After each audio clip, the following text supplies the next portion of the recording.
and gentlemen, go crazy for the one and only Paul Christoph!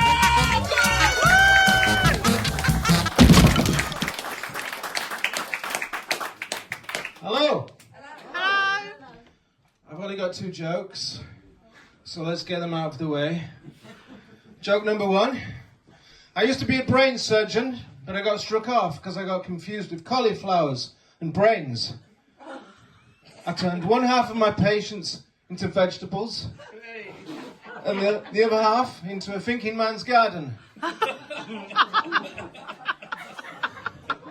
Joke number 2. If I had a penny for every nasal hair that I've got on my nostrils, I'd be a millionaire by now, but it's unlikely I'd be able to breathe properly. That's it. No more jokes. Yeah. Rest in peace, Bob Marley. He's still dead. Now, the thing is with Bob Marley, sir, is he was a prolific shagger. He had 11 children. This is true, I'm not making it up. But there was someone more prolific at shagging than Bob Marley. Do you know who that was?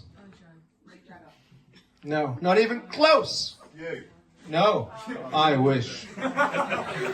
It was Genghis Khan, the 12th century dictator from Outer Mongolia. He sired over 12,000 children. And that means that 1 in 5 people in the entire world are in the Genghis Khan gene pool. Perhaps some of us tonight. I reckon, yeah. Anyway, me, because of the eyebrows. And not only that, this could be very beautiful. We could be related, some of us. Isn't that great? Yes, it is. Oh. And it's Genghis Khan's birthday today. This is true also. I'm going to wish him a happy birthday. So if you like, join in if you think that you may be related to me. And if you don't join in, it doesn't matter. I'm still going to do it anyway. Well, let's get the key. Happy birthday to you. No? Happy birthday to you. Happy birthday, dear Genghis. Well, you may not be related to, let's be fair. Happy birthday to you.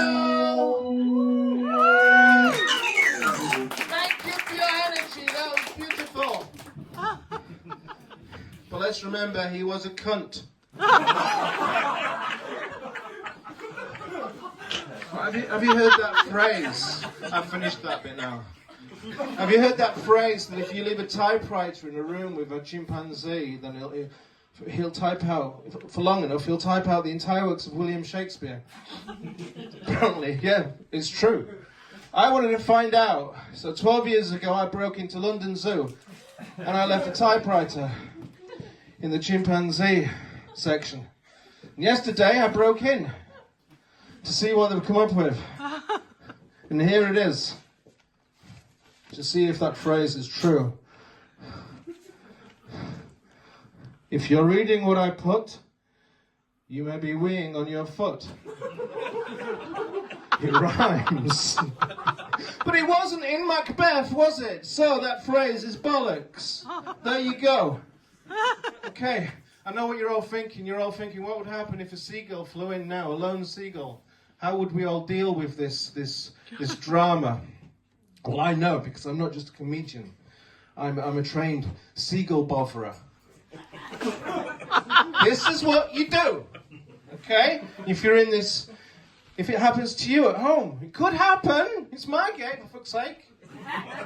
So what we do is we turn all the lights off, turn all your phones off, don't make a noise, and the seagull thinks it's night time and it goes to sleep.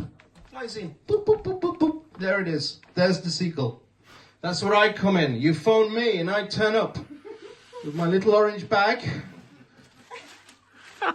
Take out my jumper. I've turned the microphone off. Oh my God. Just means I've got to shout it. Oh, there it is. And I get my jumper and I put it on the seagull. Like a little lovely duvet. Goes to sleep. I pick up the seagull. I put it in my bag. There he goes.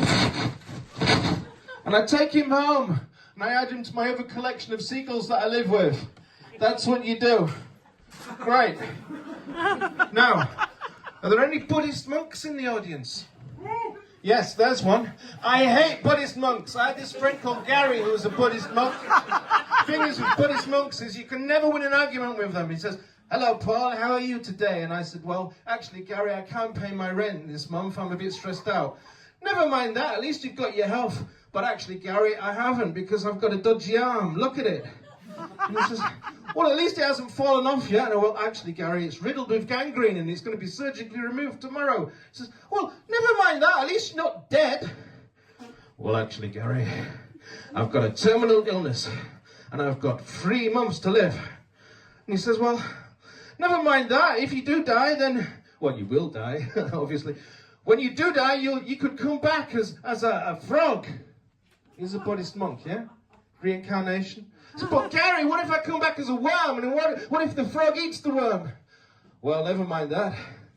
The frog will just shit out you as excrement. You'll go back to the earth and you'll be one with the universe."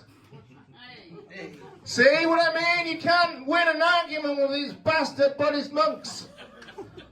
But don't worry, it's okay because Gary got hit by a bus. And he died. And he came back as a little piece of chewing gum. And he's stuck under that chair where I put him. Hi, Gary. Okay. I am single, by the way. And I was on a dating app, and I got matched with a lovely lady. Let's call her Sharon Hargreaves. And she had a photograph, and she's got a little chihuahua sitting on a profile on her lap. She was beautiful, and we had things in common. She liked long walks in the park. She liked casual sex and hairy northerners. So we decided to meet up, and we met up. Upstairs, actually, in this very bar. Yes, this is true.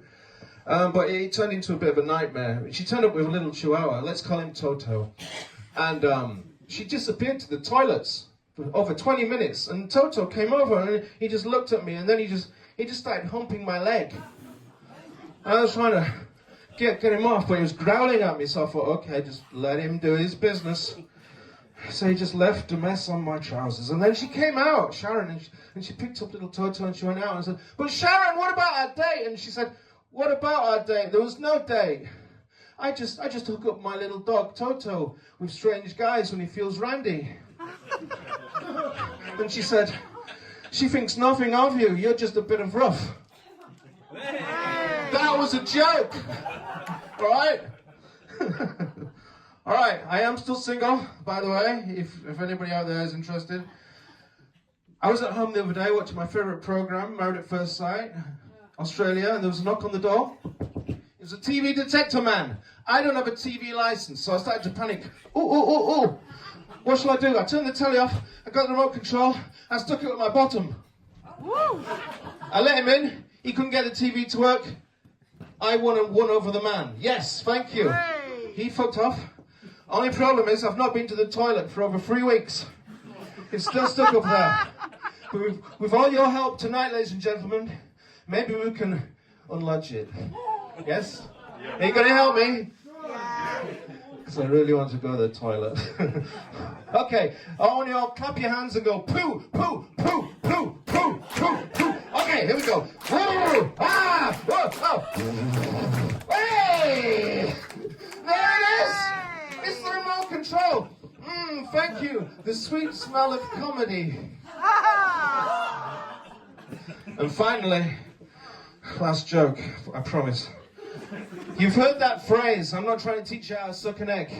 It's very patronizing. They're trying to say, "I'm not trying to teach you how to do something that you know already." That makes no sense. We don't suck eggs. We scramble eggs. We boil eggs. This is how we eat eggs. You don't suck an egg. So if anyone ever says that to you ever again, you can say, "No, you can fuck off, because I already know how to suck an egg, because some weird sweaty guy from Bradford has already shown me." Yeah, this is an egg. Oh yes, it's not a magic trick, it's an egg. Don't be so surprised, it's an egg. I'm gonna suck it for you people, because I love you.